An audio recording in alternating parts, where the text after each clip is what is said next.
چودھری محمد سعید چکسواری کے گاؤں کلیال میں پیدا ہوئے۔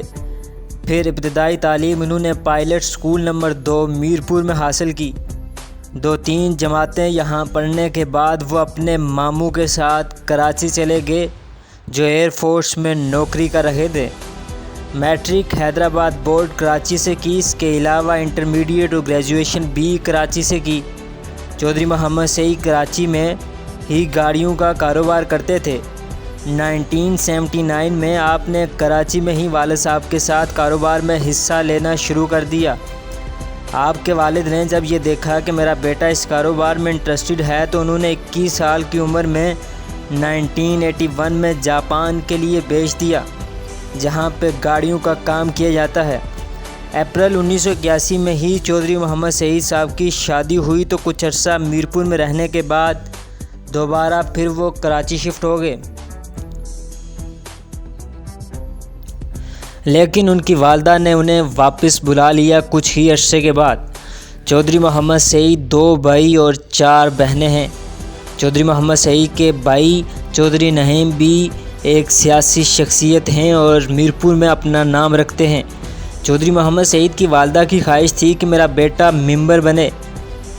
چودھری محمد سعید جب فیڈریشن کے پریزیڈنٹ تھے کہ آپ کی والدہ اس سے بہت خوش ہوئیں۔ چودھری محمد سعید اپنی فیملی میں خاص مقام رکھتے تھے اور فیصلے کرنے کا اختیار بھی رکھتے تھے۔ 2010 میں انہوں نے اپنے دوستوں اور اپنی فیملی سے مشورہ کر کے مسلم لیگ نون میں شمولیت اختیار کر لی۔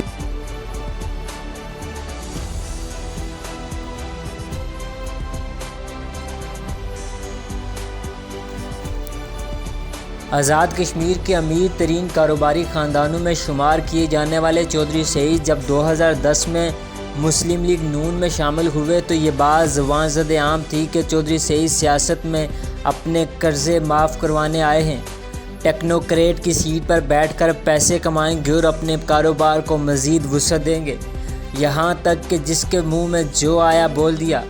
یہ تصویر 2016 کے جنرل الیکشن کی ڈور ٹو ڈور کمپین کے دوران روزے کی حالت میں لی گئی۔ خیر، اللہ تعالیٰ نے چودھری سعید کی سن لی اور آزاد کشمیر کے چھوٹے بڑے تمام سیاسی پنڈتوں کی پیشن گوئیاں غلط ثابت ہوئیں۔ چودھری سعید 3 سال میرپور کے MLA رہے۔ سب سے زیادہ عزت ووٹ کی صورت میں نیو سٹی کے عوام نے دی۔ نتیجتاً مختصر ترین دور اقتدار کے باوجود نیو سٹی میں ہسپتال، کالج، اسٹیڈیم، 1 ارب 20 کروڑ کے منصوبے دیے اور باقی حلقہ LA3 میرپور کی تمام سڑکیں مکمل ہوئی، بجلی کی تمام تاریں نہیں ڈالیں، تمام ٹرانسفارمرز کو اپ گریڈ کیا۔ سیاسی تاریخ میں پہلی بار ہر سکولوں کی عمارتوں کو نیا تعمیر کیا گیا، گرلز کالج کے لیے بسیں فراہم کی گئی، سرکاری اسپتال کی عالی شان عمارت اور دل کے ہسپتال میں جدید مشینری سے لیس لیب، سڑکیں، پینے کے پانی کی فراہمی اور سیوریج کو یقینی بنایا۔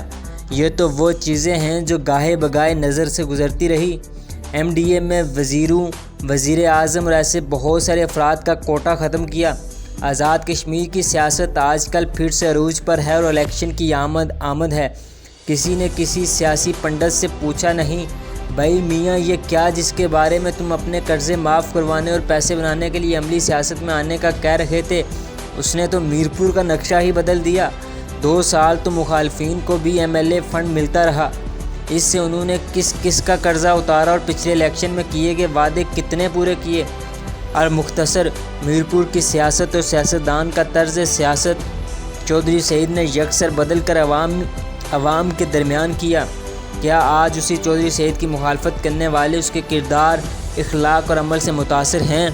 لہٰذا ہر شخص کی باتوں پر کان نہیں دھرتے، عملاً دیکھتے ہیں کس نے کیا کیا اور ہمیں ووٹ کی طاقت سے کیا کردار ادا کرنا چاہیے۔ اگر آپ کو ہماری یہ ویڈیو اچھی لگی تو ہمارے اس چینل کو ضرور سبسکرائب کیجیے گا۔